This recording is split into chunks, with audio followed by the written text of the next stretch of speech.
বন্ধুরা, আপনাদের কাছে কোন মাছ খেতে সবথেকে বেশি ভালো লাগে একটু জানাবেন তো। আমার কিন্তু ট্যাংরা মাছ সেই ভালো লাগে। ট্যাংরা মাছ, রুই মাছ, এগুলো আমার কাছে খুব ফেভারিট।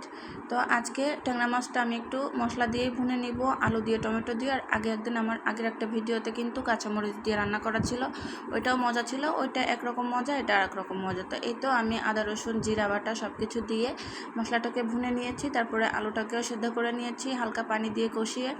এখন আমি ঝোলের পানি দিয়ে দিব।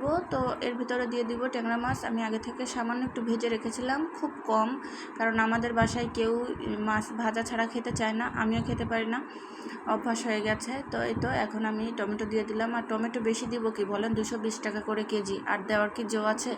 তো এই তো এখন ঢাকনা দিয়ে ঢেকে রান্না করব, আর উপর থেকে দিয়ে দিব ধনিয়া পাতা। আর এইভাবে রান্না করলে কিন্তু বেশ মজা হয় খেতে। তো আপনাদের কার কার কাছে ভালো লাগে অবশ্যই জানাবেন।